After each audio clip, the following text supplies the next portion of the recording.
Good morning, I'm Maddie Jansen, and this is the podcast of 17 News at Sunrise. It's everything you need to know to start your day in about 15 minutes. Working in the spirit of the Golden Empire, this is 17 News at Sunrise.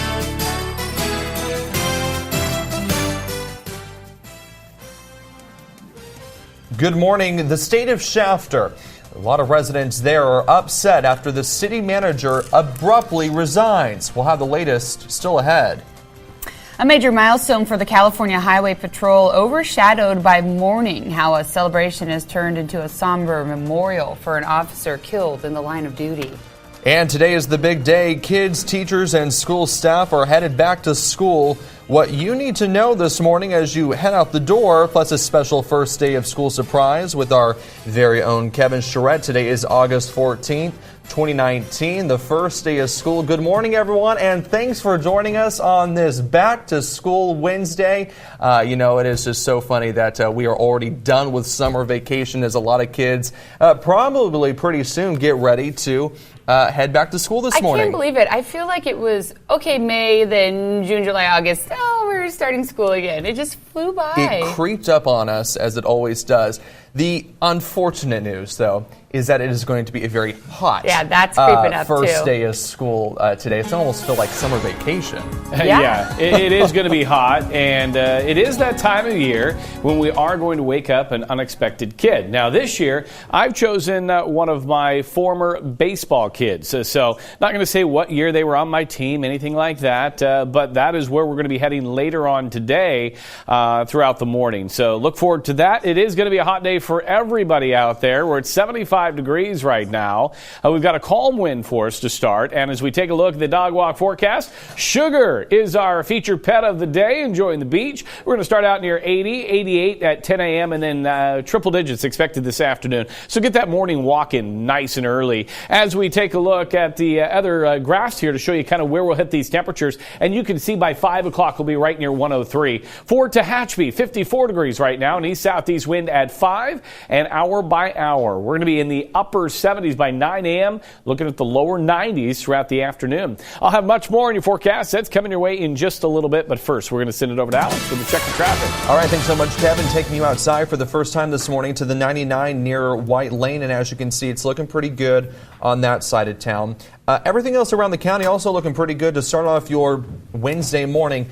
Just a reminder, and we cannot stress this enough, because it is the first day of school, you may run into more cars on the road, especially buses. So be mindful of the laws that go into effect, which is reduce your speed to 25 miles per hour when going through a school zone, and be sure to stop for school buses when you see those red flashing lights. That is very important, not only for the, of course, the student safety, but if you fail to do so, you could face fines, hundreds of dollars, up to $900. So be mindful of that as you're headed out and about on this Wednesday morning, this first day back of school for most students in Kern County. We will have another look at your commute coming up in about 15 minutes. Well, a high-ranking employee has resigned from the city of Shafter government, and people living in the city are not happy. Dozens of them filed into City Hall yesterday to express their disappointment in the current state of the city. And 17's Amber Frias was there and has the story. By the raise of hands, how many are against? That's what we're doing right now. Just raise your hand. Unhappy residents pack Shafter City Hall demanding answers on City Manager Scott Holbert's resignation. I'm very disappointed that you fired Scott. As far as I know, he was doing a wonderful job. And the fact that you don't have to answer about why, that really upsets me. That wasn't all. A handful of them, including former council members and a city clerk, also took the podium to express their frustrations with the way the city is being run. When I left the city was doing well, and it's been doing well until to the end of this last year. Jack Colvert served the city of Shafter as a council member for 20 years up until 2016. He says he is fearful of where the city is headed. It took 25 years to change what people thought of Shafter, whether people knew Shafter. Some of the moves that they're making, I believe, will change all of that. And it's taken years for this to happen. And in a few months or so, it could be going downhill. Following the public's comments, council members voted in closed session to approve Holbert's public resignation. They also approved a severance pay of 12 months' salary plus benefits. The agreement has been executed and will become a public document tomorrow.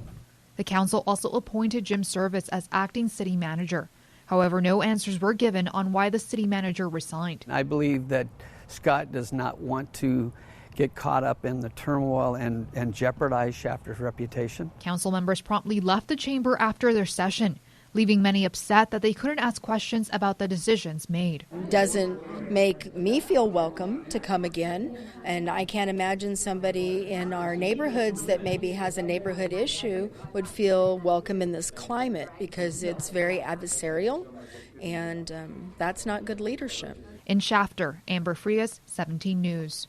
Today, the CHP was supposed to celebrate 90 years of safety, service, and security, and instead, it will be a day of mourning. 17's Vanessa Dillon joins this morning in our newsroom to explain how a celebration has turned into a somber memorial for an officer killed in the line of duty on Monday. Good morning, Vanessa. Good morning, Alex. Today, the California Highway Patrol was planning to celebrate a milestone anniversary, 90 years of service to people across the state. But things have changed as law enforcement officers statewide are in mourning after the death of a Riverside CHP officer in a gunfight. It happened Monday evening. The CHP says Officer Andre Moy was impounding a truck, but the driver, Aaron Luther, reached inside the car, grabbed a rifle, and started shooting.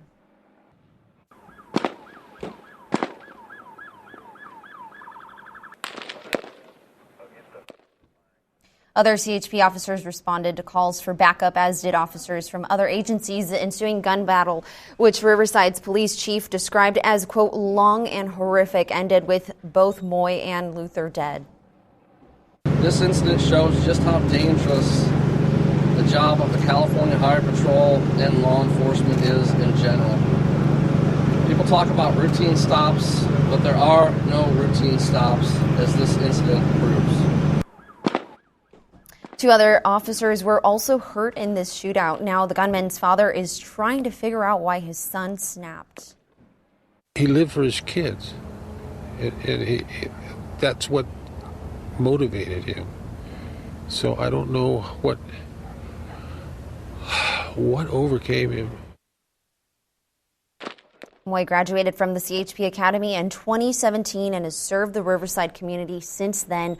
He leaves behind his wife, parents, brothers, and sisters. In the CHP's 90-year anniversary, 231 officers have been killed in the line of duty. Instead of the anniversary celebration today, the CHP will hold a belt hole tribute ceremony in honor of Officer Moy. In the newsroom, 17's Vanessa Dillon. I'll send it back to you. Vanessa, thank you. Around town this morning, as students in Bakersfield head back to school today, BPD will be out in full force to make sure drivers follow traffic rules in school zones. BPD wants to remind drivers to be aware of their speed in school zones, avoid distracted driving, and watch for school crossings in school bus loading zones. Make sure to plan a little extra time for your commute this morning and be aware that traffic will be congested in school zones, especially during the first week of classes. And it is official. County supervisors have approved a substantial pay raise for the sheriff's office. The new contract between the Sheriff's Association and the Board of Supervisors makes KCSO the highest paid law agency in Kern County. Top-ranking members of the department and regular deputies will see a pay increase between 1% and 4%. Salary for entry-level lieutenants will jump from roughly $100,000 to more than $106,000. The increase came in 2 agreements. Supervisors approved both unanimously. Supervisor Leticia Perez was absent from that vote. An undocumented Bakersfield college student is out of ICE custody with the help of some pro football players. You may remember Jose Bello, who has had past run-ins with immigration enforcement. ICE agents arrested the BC student back in May, almost 2 days after reading a poem criticizing U.S. immigration policy at a Board of Supervisors meeting. He's been at Mesa Verde Detention Center since being held on a $50,000 bail that was paid by several groups, including the NFL Players Coalition. Bello says he's grateful to be out of custody and he hopes to get a work permit so he can help support his family. There's a new twist in the investigation into the death of financier Jeffrey Epstein. The warden at the facility where he died of an apparent suicide has resigned. And the 2 guards who were on duty at the time of Epstein's death have been placed on leave. The move comes as the investigation is turning up many shortfalls at the facility, which may have allowed Epstein to take his life. He was taken off suicide watch for unknown reasons and was supposed to have guards check on him every 30 minutes. But according to sources who spoke on the condition of remaining anonymous, investigators say guards have not checked on Epstein for several hours when he was found unresponsive in his jail cell on Saturday morning. The results of an autopsy have not been released. Congressman McCarthy is also continuing his trip in Israel this morning. He posted this picture on Facebook late yesterday. McCarthy said he collected a few smooth stones in the valley of Elah, where David took down Goliath with his slingshot. He said it was absolutely awe-inspiring. McCarthy is on a bipartisan delegation of more than 70 House representatives. They're visiting holy and religious sites. The trip is important with the group checking out the Iron Dome defense system. That is the American-funded technology that shoots down incoming rockets.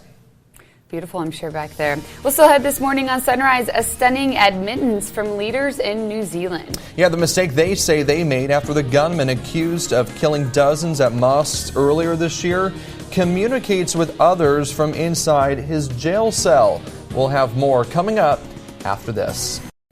Welcome back. A geyser sprung to life in downtown Bakersfield after a fire hydrant was knocked off by a pickup truck.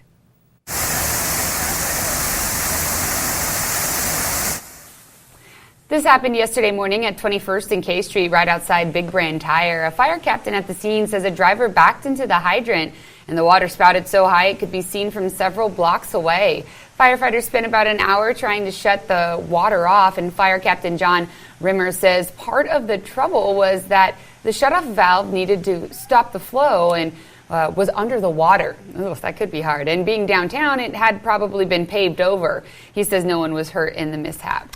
It was hot yesterday, though, so it looked like they at least got maybe a little bit of a cool down. Yeah, they got to cool off. Awesome video, though. Yeah. All right, students across the county and country are heading back to school, and we know that social media has become a big part of teenagers' lives. And while it has an impact on teens, it's been thoroughly reported this morning on Today. We're looking at how young girls are specifically influenced by the pressures of online relationships.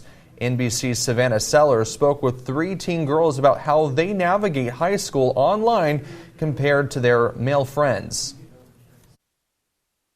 There's also a lot more judgment between girls, so I think that's one of the reasons why it affects us, because we're always like, oh, maybe what are other people going to think? Should I post this, or maybe I look so weird?